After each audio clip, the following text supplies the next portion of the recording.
ကျွန်တော်တို့အိမ်မှာအထူတူနေထိုင်တဲ့တိရစ္ဆာန်လေးတစ်ကောင်ဆုံးရှုံးဖူးပါသလားကျွန်တော်တို့မိသားစုဝင်တဦးဆုံးရှုံးတယ်လို့ကျွန်တော်တို့ဝန်းနေကြကြပူးမှာပါကိုချစ်ရတဲ့အင်မွေးတိရစ္ဆာန်လေးတွေကငါတို့နားမှာဘလောက်ထိနေဝနိုင်မလဲဆိုတာသင်သိရလားဒီနေ့မှာတော့အသက်ရှင်နှုန်းအတူဆုံးကနေအခြေဆုံးတိရစ္ဆာန်အကြောင်းလေးတွေပြောပြပေးသွားမှာဖြစ်ပါတယ်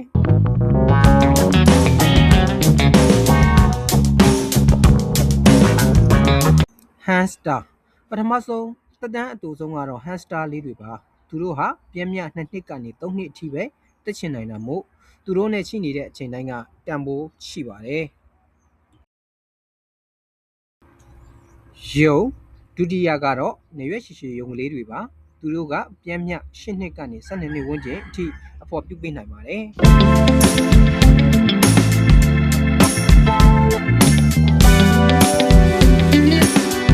ခွေလူသားတွေရဲ့အချစ်ဆုံးတငယ်ချင်းခွေးကလေးတွေကတော့10နှစ်ကနေ13နှစ်အထိအသက်ရှင်တတ်ကြပါတယ်ဒါပေမဲ့အကောင်သေးတဲ့ခွေးကလေးတွေကအကောင်ကြီးတဲ့ခွေးတွေထက်ပိုပြီးအသက်ရှင်တတ်တာကိုသတိပြုကြရပါမယ်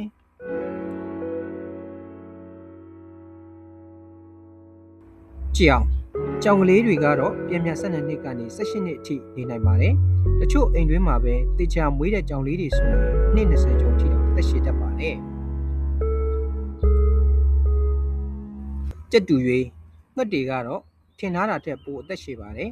ကြက်တူရွေးအမျိုးအစားပေါ်မူတည်ပြီး15နှစ်ကနေနှစ်60ကျော်အထိအဖော်ပြုနိုင်လို့လူသက်တမ်းနီးပါးနေရတတ်ပါတယ်တသက်စာအဖော်လိုချင်တယ်ဆိုရင်တော့ကြက်တူရွေးတစ်ကောင်မွေးထားသင့်ပါတယ်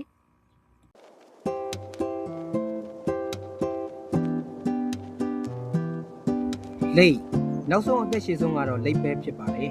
သူတို့ကတော့အနည်းဆုံးနှစ်90ကနေ150ကျော်အထိအသက်ရှင်နိုင်လို့တင်းရဲ့မျိုးဆက်တစ်ခုမကအောင်လက်ဆင့်ကမ်းစောင့်ရှောက်သွားလို့ရတဲ့ဟော်မုန်းလေးတွေပါပဲ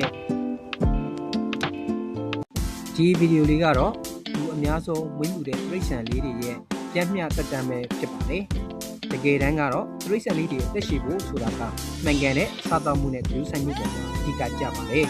တဲ့အိမ်မှာရောဘယ်လိုအမွေးတိရစ္ဆာန်လေးတွေရှိလဲ comment မှာပြောခဲ့ပေးကြပါဦး